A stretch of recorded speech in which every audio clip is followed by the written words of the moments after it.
बिस्मिल्लाहिर्रहमानिर्रहीम। अस्सलाम वालेकुम। मैथमेटिकल मेथड का चैप्टर नंबर है 9 और एक्सरसाइज है 9.7 और आज लेक्चर नंबर है 25।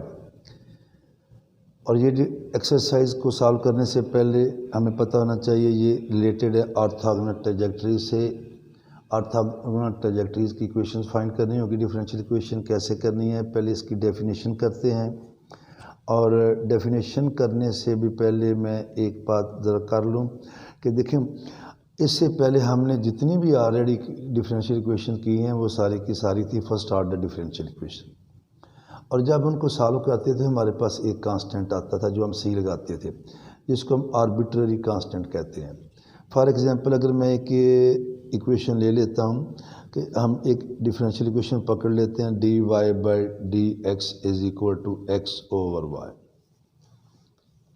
या यहाँ पे नेगेटिव लगा लेते हैं। इसको हम सॉल्व करते हैं तो वेरिएबल को सेपरेट करेंगे तो आएगा y d x minus y d y minus x d x.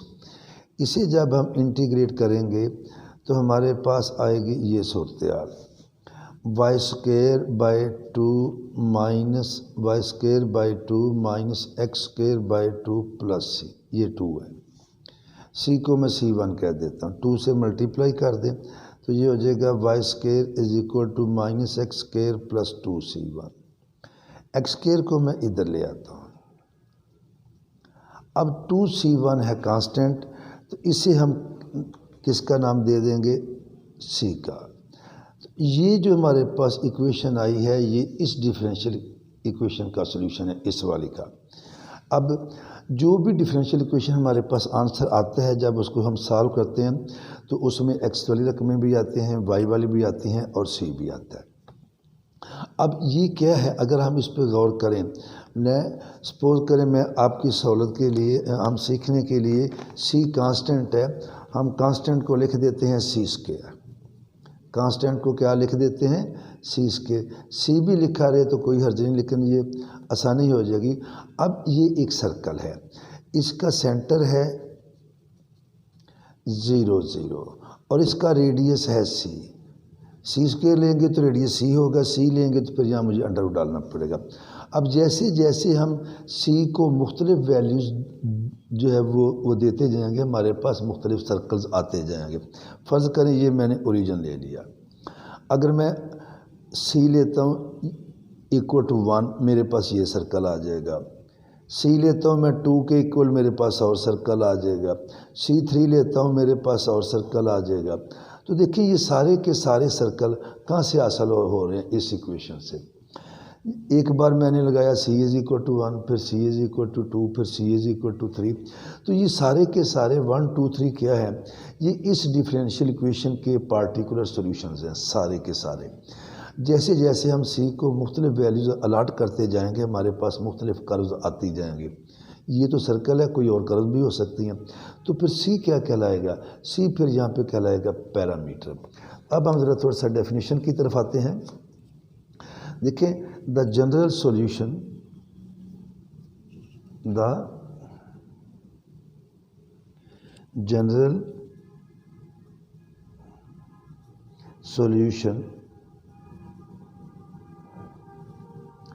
of a first order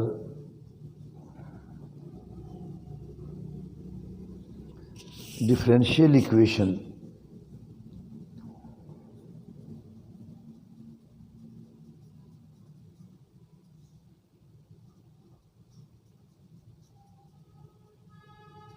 contains one arbitrary constant। तो उसमें एक कांस्टेंट आता है जिसे हम C का नाम देते हैं। इफ़ वी असाइन या अलाट या given, if we assign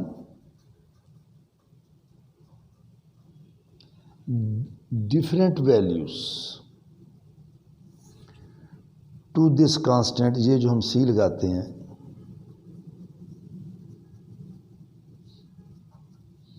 we get different curves। जितनी आप उसको वैल्यूज देते जाएंगे उतनी आपके पास कर्व्स आती जाएंगे। These curves are called one parameter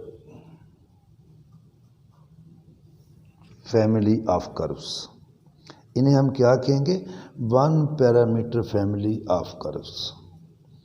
और अभी मैंने आपको बताया कि जो भी हमारे पास इक्वेशन आती है उसमें हमारे पास एक्स वाली रकमें भी होती हैं, वाई वाले भी होती हैं। जैसे मैंने अभी लिखा x square plus y square is equal to c square, अगर इसको मैं ऐसे लिख लूँ तो ये इसको हम सारे को लिख सकते हैं f of x y c, it is a function of x y c. ठीक है, तो अब हम आते हैं ज़रा थोड़ा सा मज़ीद आगे।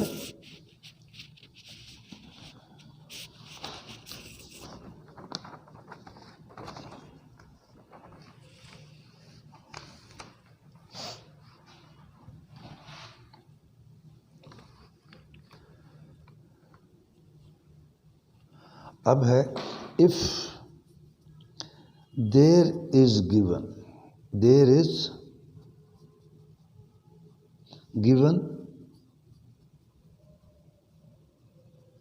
अ family of curves,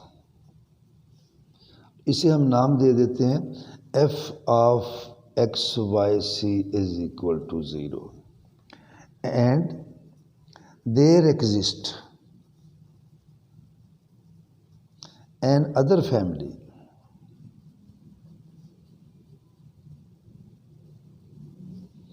of curves, और इसे हम कह देते हैं F x y k is equal to 0। एक को हमने किसका नाम दिया? Small f x y c, और दूसरे को हमने नाम दिया capital F x y C.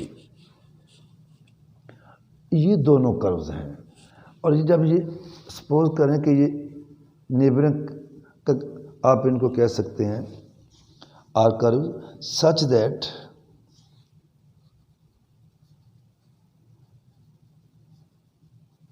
Eight any intersection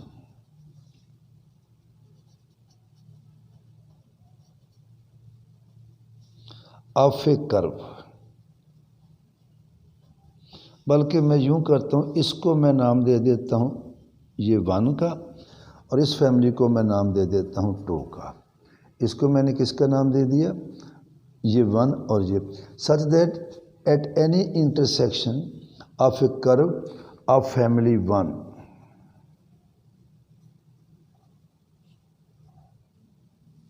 with A curve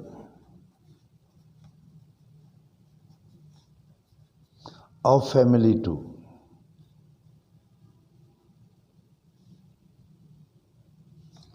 the tangent to the two curves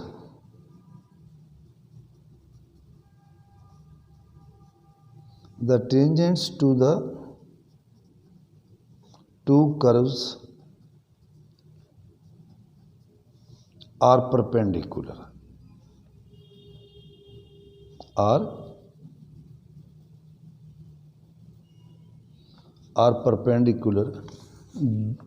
then the two families, जो एक है नंबर 1 दूसरी है ये number 2, then the two families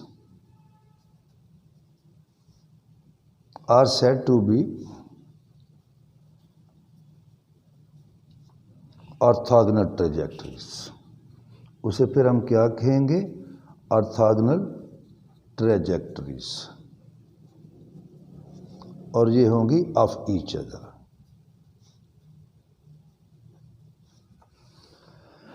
कोई भी जब 2 कर्व दी गई होती हैं तो आप ये देखें, एक ये कर्व है, एक ये कर्व है, ये इंटरसेक्ट कर रही हैं इस पॉइंट पे।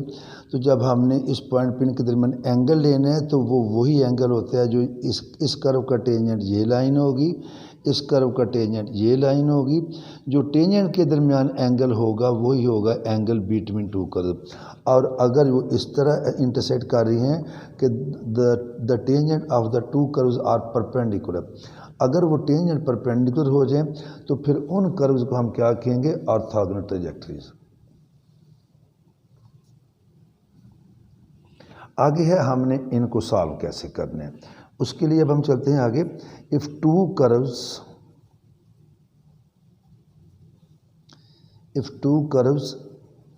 Are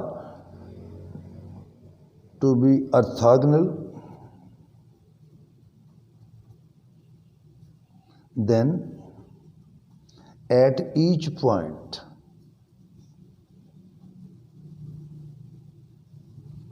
of their intersection,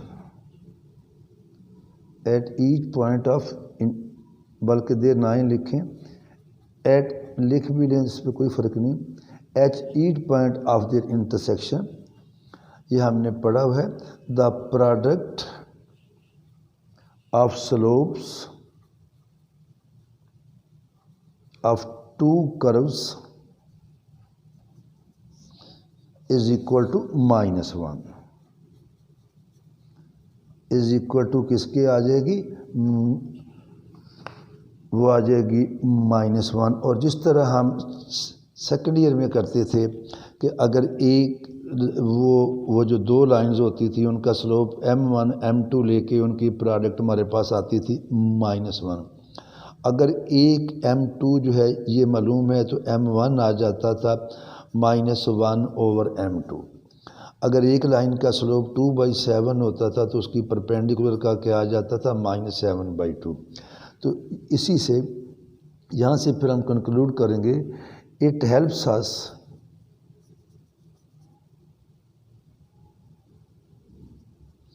to a method for finding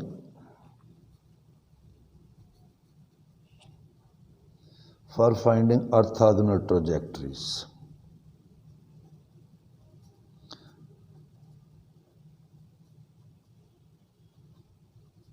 Trajectories of a given family of curve.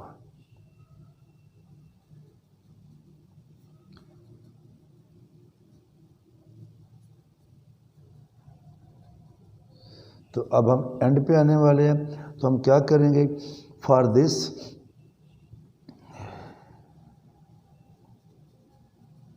Replacing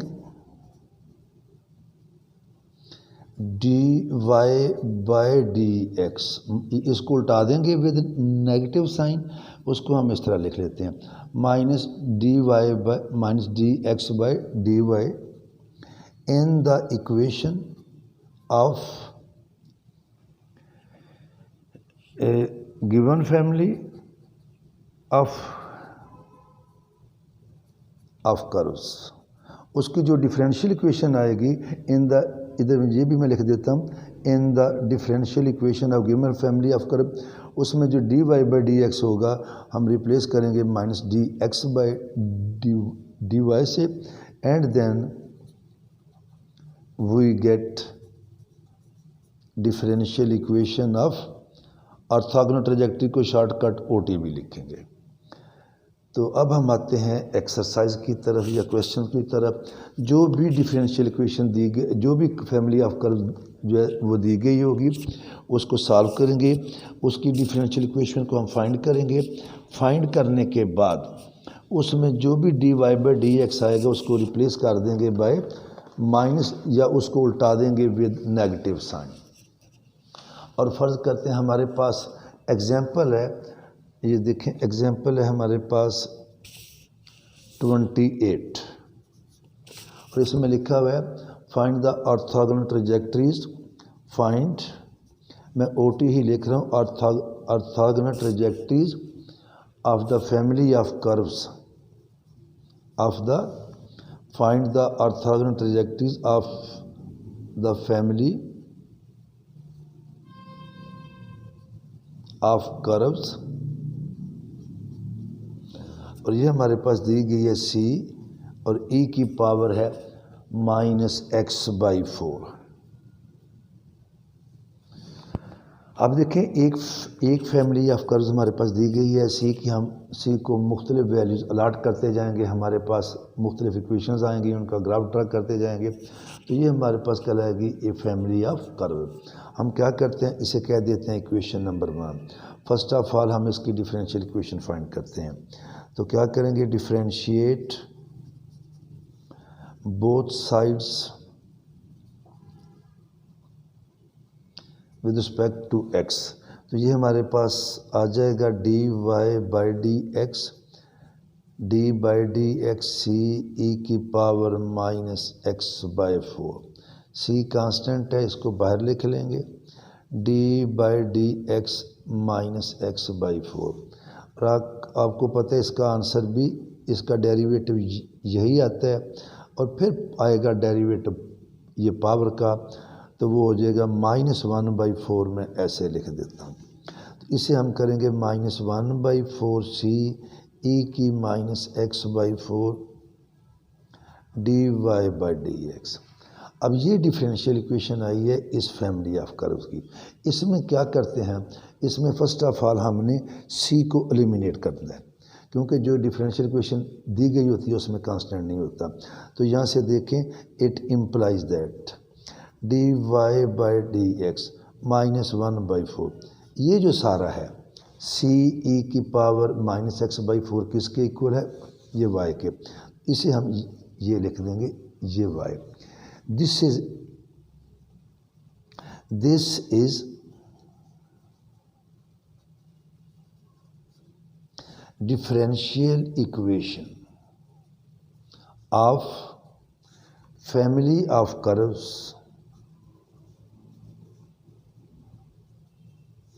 given by equation 1।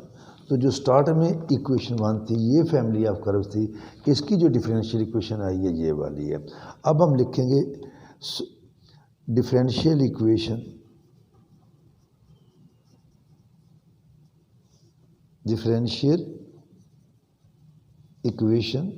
of orthogonal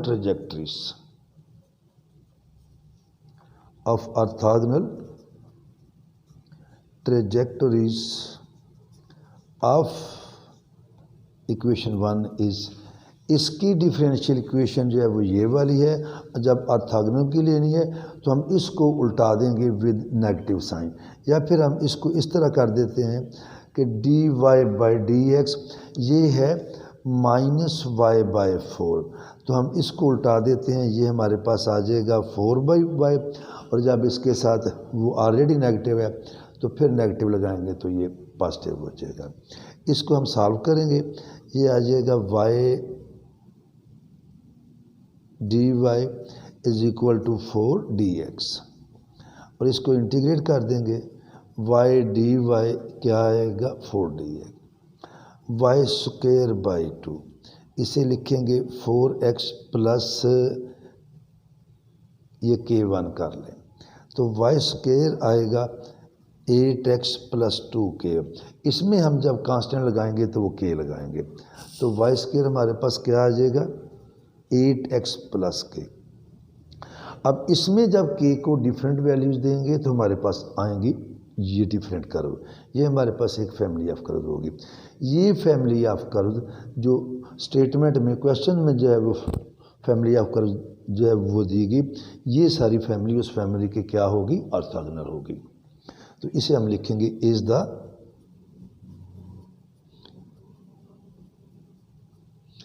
required family of orthogonal trajectories. तो ये हमारे पास रिक्वायर्ड आंसर है। इंशाअल्लाह ताला फिर हम कल एक्सरसाइज 9.7 स्टार्ट करेंगे। अल्लाह हाफिज़।